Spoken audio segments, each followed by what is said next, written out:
Assalamualaikum warahmatullahi wabarakatuh.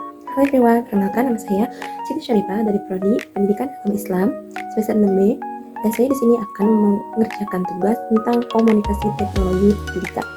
Nah, judul yang saya ambil yaitu masalah etika yang perlu diperhatikan dalam penggunaan teknologi. Nah, dalam video ini kita akan belajar bersama-sama terkait dengan masalah teknologi pada era digital.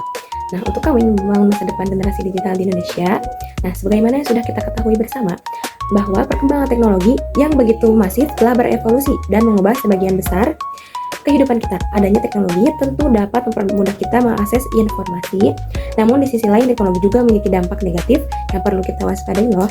Nah, itulah alasan implikasi etika dalam penggunaan teknologi menjadi semakin penting untuk diperhatikan oleh kita selaku pelaku digital. Nah, jadi informasi ini tuh sangat penting gitu dalam menggunakan etika dalam menggunakan teknologi digital.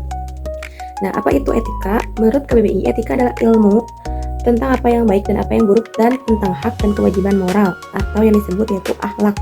Selain itu, etika dalam konteks digitalisasi teknologi menurut Cyberkreasi dan Deloitte berarti kemampuan dalam menyadari, mencontohkan, menyesuaikan diri, merasionalkan, mempertimbangkan, dan mengembangkan tata kelola etika digital dalam kehidupan sehari-hari.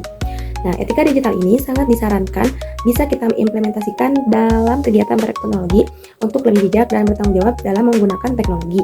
Nah, dan juga lebih berhati-hati agar dapat meminimalkan masalah-masalah etika yang mungkin terjadi. Nah, masalah etika paling penting dalam teknologi.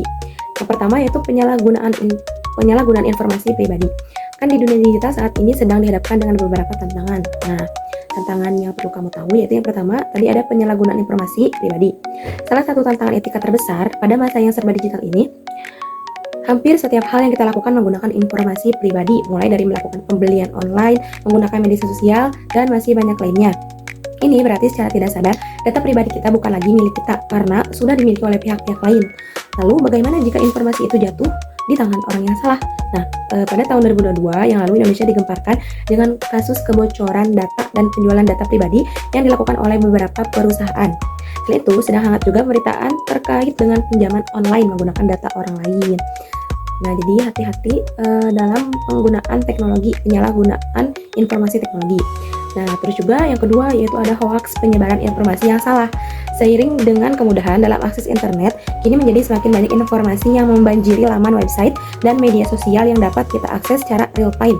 Sayangnya, tidak semua informasi yang kita bisa dapatkan termasuk informasi yang berkualitas.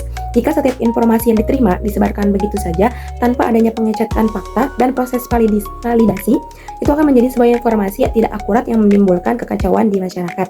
Tidak dapat memungkiri bahwa kemudahan yang ditawarkan oleh perkembangan teknologi ternyata memiliki konsekuensi yang membawa banyak masalah etika. Nah, juga harus hati-hati yaitu dalam menyebarkan berita, apalagi beritanya belum valid gitu, belum tervalidasi. Jadi harus menyebarkan berita itu yang betul-betul fakta nyata dan tervalidasi. Jangan hanya hoax gitu kan, sekarang memarak ya, menyebarkan berita yang belum tervalidasi. Terus juga ada etika dalam penggunaan data dan sumber daya. Data adalah sumber penghidupan dalam sebuah bisnis perusahaan yang dapat ditargetkan dalam strategi pemasaran, namun dalam eksekusinya juga harus mengedepankan pertimbangan etika yang memastikan keamanan data agar digunakan sebagaimana mestinya. Nah, terus juga ada adopsi teknologi yang bertanggung jawab. Pengembangan inovasi baru dalam sebuah teknologi adalah salah satu cara untuk menjadi yang terdepan dalam persaingan dunia digital. Namun, pastikan penerapan teknologi baru udah siap mengadopsi teknologi yang beretika. Contohnya dalam konteks pengembangan model machine learning, penting untuk memverifikasi keabsahan dan integritas data yang digunakan. Prinsip ini termasuk penerapan dalam hal yang dikenal sebagai responsible AI. Nah, terus juga menciptakan budaya tanggung jawab dalam beretika teknologi. Untuk dapat mewujudkan tata kelola dan penggunaan data yang adil, diperlukan kesadaran dan tanggung jawab para pelaku digital atas penggunaan teknologi yang aman. Tanggung jawab dalam penggunaan teknologi tidak seharusnya diembankan kepada salah satu pihak. Idealnya, semua pelaku digital harus memiliki pemahaman yang baik tentang etika teknologi, peraturan, dan dampak sosialnya. Dengan demikian, rasa tanggung jawab akan tumbuh dalam pengembangan dan penggunaan teknologi. Hal ini dapat membantu mengurangi dampak negatif yang diakibatkan oleh penggunaan teknologi. Nah, dengan menciptakan budaya tanggung jawab, maka inovasi teknologi dapat selaras dengan prinsip-prinsip etika dan dapat memberikan kontribusi yang positif kepada masyarakat tanpa adanya kekhawatiran. Kesimpulannya, menerapkan etika digital adalah tanggung jawab semua pihak. Kita sebagai pelaku digital pada era digitalisasi teknologi harus lebih bijaksana dalam menggunakan teknologi. Jangan mudah termakan berita atau informasi yang belum tervalidasi sumber dan faktanya. Dengan demikian, kita dapat memanfaatkan secara maksimal peran teknologi dan membuka potensi besar di masa depan yang lebih efisien. Nah, itu tadi pembahasan seputar etika dalam teknologi.